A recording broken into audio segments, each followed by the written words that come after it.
Salut tout le monde! Alors aujourd'hui je vais vous présenter le nouveau OS de Apple qui est sorti en preview il y a peu de temps et qui a donc été présenté à la WWDC.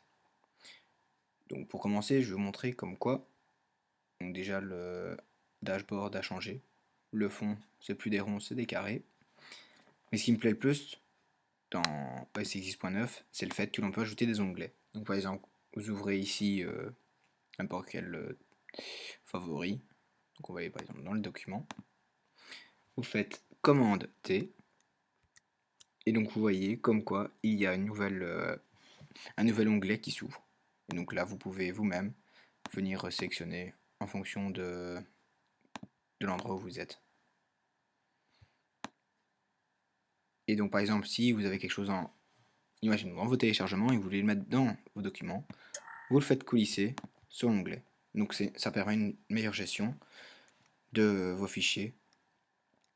Vous pouvez ouvrir autant d'onglets que vous voulez. Et pour les fermer, c'est très simple, vous faites commande W.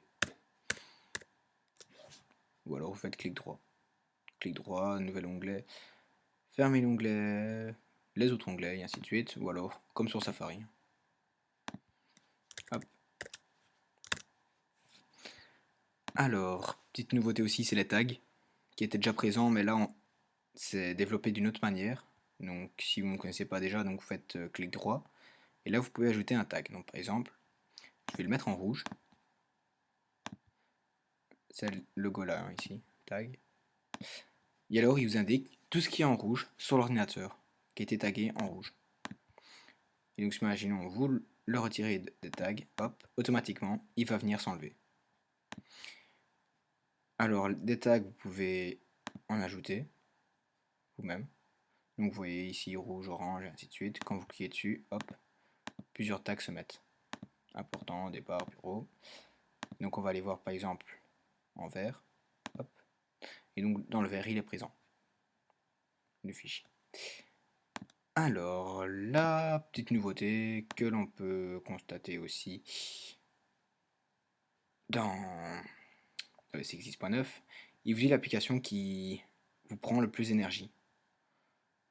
Donc moi par exemple ici l'application la plus gourmande en ce moment c'est QuickTime Player, logique, je filme avec. Alors en ce qui concerne l'autonomie, j'ai l'impression que elle est moins. Elle bouffe moins de batterie. Pour le moment je suis à plus de 7h49 alors que je suis sur un MacBook Pro, mais pas un MacBook Air. C'est aussi le fait que je suis sur une mémoire flash, hein.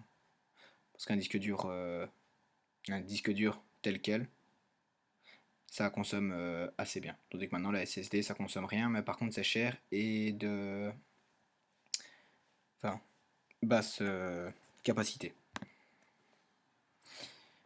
Ensuite, donc on va parler un peu de Safari qui a vraiment changé. Donc vous avez toujours le même principe au-dessus, donc la barre de recherche sur Google. Et donc quand vous faites ici, cliquez sur le petit plus ou alors sur commande T comme donc pour ajouter un onglet. Donc vous pouvez voir ici, il y a les signets qui apparaissent ainsi que la liste de lecture. Ici vous avez votre top site. Et c'est comme sur Mountain Lion, donc vous pouvez gérer vous-même votre top site. Si vous avez l'habitude de switcher, enfin, pincer votre trackpad et de switcher, ça fonctionne toujours aussi. Donc, vous pouvez voir pour switcher entre les applications. Donc, ça revient même ici avec ce logo.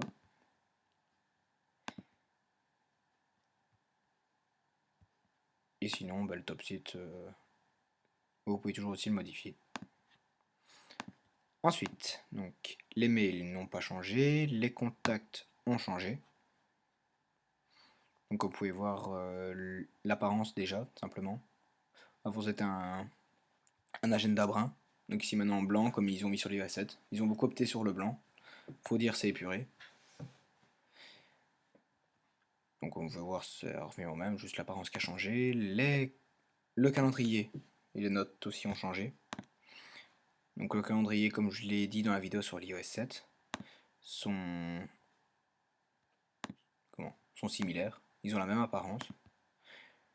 Petite nouveauté, ils ont été ajoutés des congés. Donc vous voyez ici Nouvel An, Noël, la Saint-Étienne, alors qu'avant il n'y avait pas.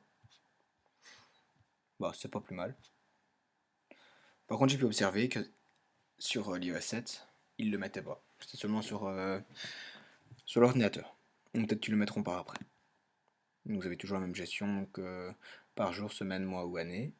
Pour ajouter un nouvel événement, je trouve ça beaucoup plus simple. Donc vous avez ici, sélectionnez votre date et vous mettez ce que vous voulez. Ensuite, hop. Et automatiquement, il va vous l'ajouter. Je l'avais déjà ajouté un événement le 13. Donc vous cliquez dessus et là vous ajoutez un lieu et ainsi de suite.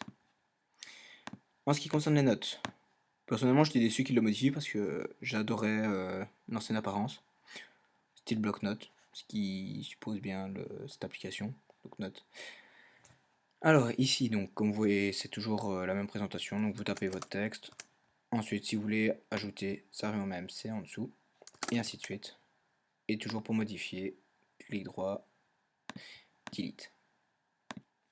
Et vous pouvez toujours synchroniser vos notes avec iCloud naturellement. Et pour terminer, donc je vais vous parler de plans.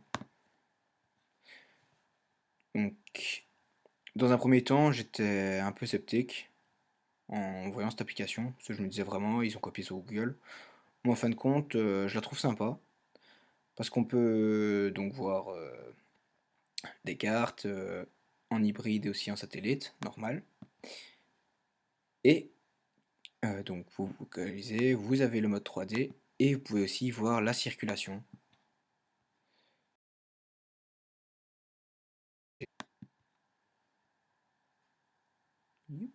Belgique.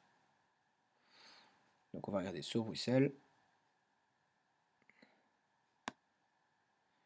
Quoi, il n'y a pas de circulation?